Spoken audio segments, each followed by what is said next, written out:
Hey y'all, welcome back to my channel. Today I just wanted to share with you guys another couple of DIYs for Halloween.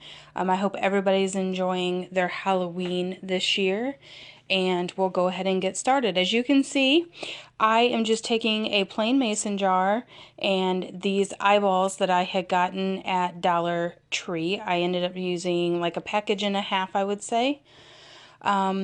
And I honestly just filled these up with a little bit of tap water, added some green food coloring, added that little hot glued that little eyeball to the top of it, and shook it up a little bit. And I actually used this on my front porch as decor for the trick-or-treaters, and as well as this fun one here as well. I used these little skeletons. I also got these at the Dollar Tree.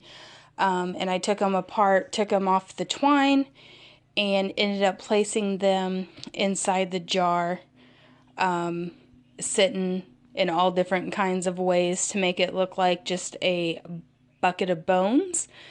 And these are so funny because my kids couldn't even believe that all it took was, taking these things apart, putting them in these glass jars, and adding some water and some food coloring to it. They had so much fun looking at these and playing with these. Like every day, they're like, I want to see the bowl of bones.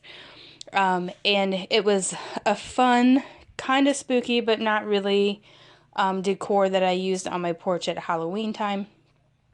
For all the little trick-or-treaters, they got a good kick out of it. I don't know about you guys, but here in my town, they trick-or-treat from like 5 to 8. So it's still light outside where I live until about 7 o'clock in this time of year. So the kids who caught us at the house before I took my kids out trick-or-treating, they thought these were so cool, and I just had them sitting sporadically on top of the hay bales that I had outside on my front porch. So I'm just shoving these guys in here, making them fit the best that I can. I actually ended up getting 5 in there. And so, yeah. And then again, I just fill it up with water, add some of this green food coloring, secure the lid. I also did spray paint the tops to these, this grayish color, because I just felt like gray looked like it was in the laboratory somehow. So there those are. Cute little things, and you can even set these out on your counters in your kitchen. You can set them in your living room, up on a shelf. It's just fun decor. Now this next one here, actually I think is almost my favorite thing that I done this year. I actually took one of the bigger skeletons that came from the Dollar Tree. I took that black tray that's in the background was purple, and I did spray paint that black and then added some white and some grays to it. And then I have 2 sets of those LED lights also from Dollar Tree, and the tray came from Dollar Tree too. And I just took this skeleton apart, really, and I started messing around with it. Like I said, I went ahead and spray painted the tray to, if I would have found a black one, I wouldn't have spray painted it at all, but the only one that I found at the time whenever I was in the store was a purple one, so I just spray painted it, and I have those colors on hand already. I usually do have tons of spray paint on hand because I use it all the time. Now, like I said, I took this little guy apart, and then I was trying to figure out how I was going to get him to sit on this tray. And so I started messing around with some hot glue and then some E6000. And ultimately, I do have to say that I used a little bit of both. And as you can see, I'm playing around here to see how I can get the skeleton to sit correctly on that tray. I'm like, this is my creative process. I mess around with stuff until I figure out what I'm gonna do. I know I want to implement all the, pieces to the skeleton, and I'm trying to, I'm like, can I get this thing to bend? I mean, come on. So as you can see here, the pieces that are flat, hot glued well. That head, however, caused me a great deal of pain whenever I was putting this thing together. And I think ultimately I used E6000 and also hot glue to secure everything down. I did use a weight on the head to make, because I wanted the head a little bit elevated. So I ended up using a little bit of a weight to put this head back down.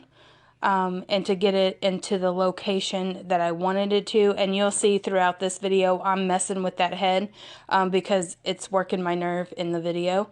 And I want it to be secure because I'm going to hang this up outside on my porch on Halloween night, which is tonight that I'm recording this video, or that I'm uploading this video will be Halloween.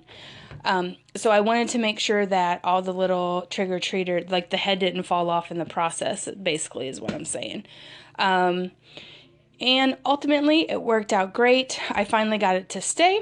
And so I went back in and I used some of that black and white spray paint and kind of just dusted and misted a little bit of that skeleton, kind of just to give him like an old worn look. And then I took this purple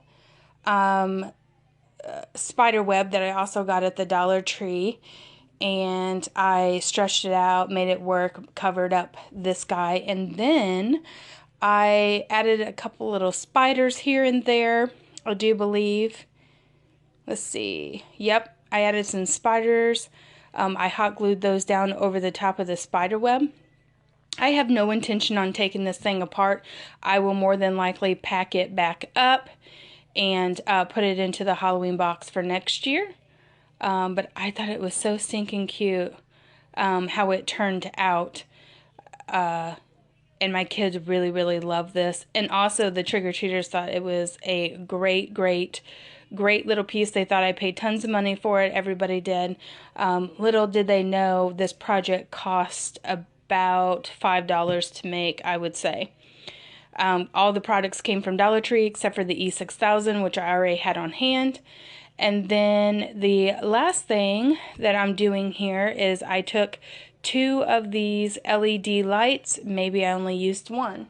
No, I think I used both of them. And I just weaved it throughout, in and out of the spider web that you see here.